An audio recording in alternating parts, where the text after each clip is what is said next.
Okay, right, what we're going to do today is start making one of these things. It's a teapot that has been made using quite coarse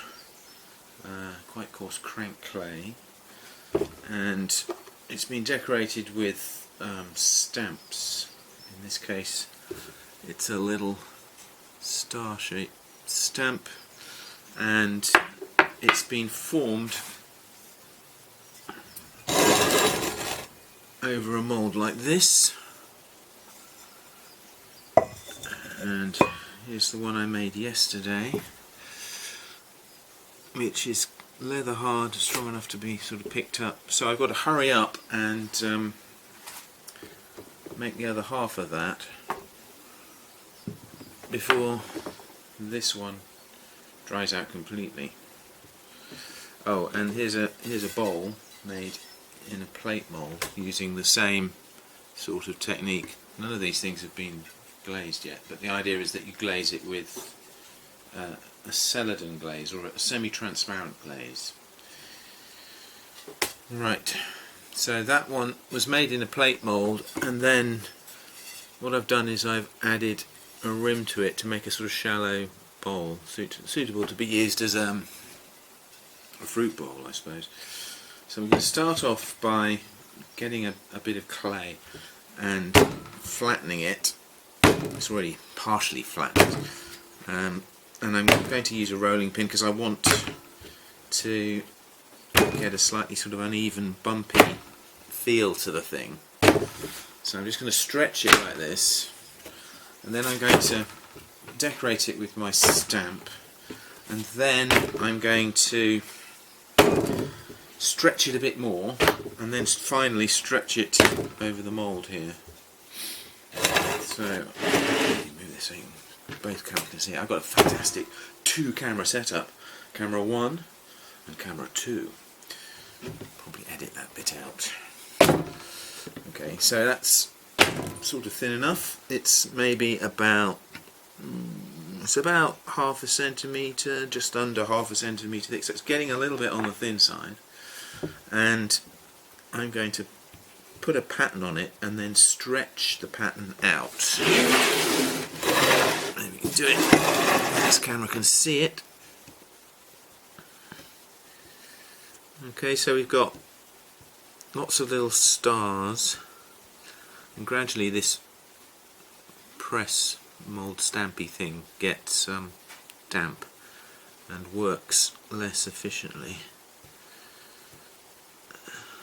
You're probably familiar with these biscuit fired moulds, but if you're not, they're very simple to make, and they work very well because, being biscuit fired, they absorb some of the moisture from the clay, and so they're sort of self-releasing.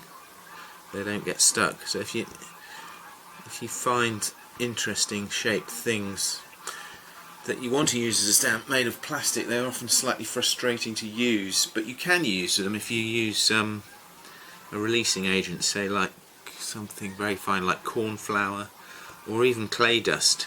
Actually, clay dust is probably the best, because if you put powdered clay on your stamp, it leaves no trace whatsoever. Okay, so I might cut this bit out because it's getting a bit boring and repetitive. Right, so we've done that. Out of the way.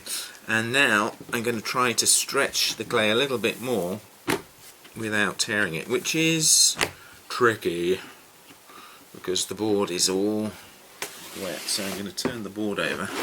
I'm using this board because it's not varnished. The tabletop is varnished, and so I'm having to use a board to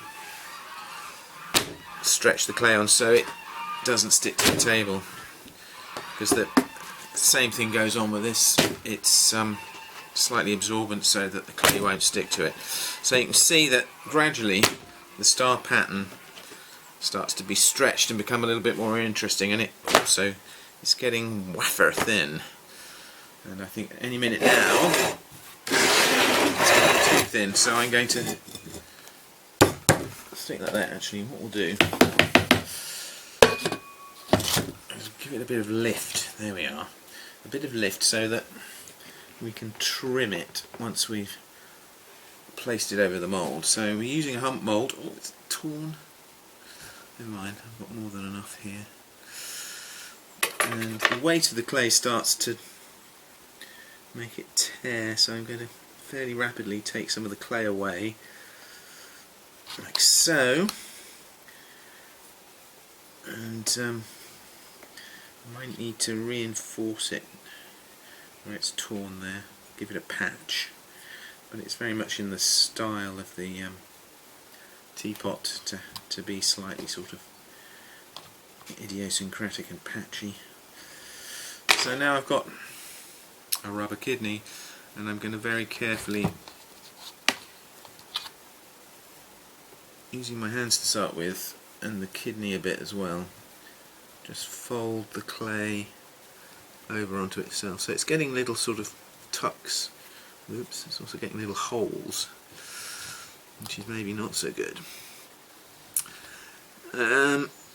But the little holes can be patched up from the inside without destroying the pattern.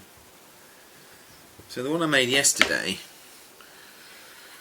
hasn't got holes in it. It was probably a little bit thicker, but this one has got holes in.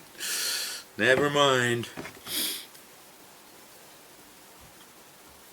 Right, and then when you're happy with the shape, you then take a nice sharp knife. This is just a piece of metal, and I'm going to roll it around. You see what I'm doing here? I'm rolling it around the mould rather than dragging it through the clay, because dragging it would cause a tear, because we've got this sort of curtain of clay which is actually quite delicate now.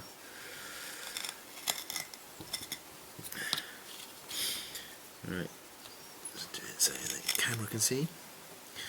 Lovely. You can't see them, but I've got two people holding the cameras up for me. Actually, that's not true.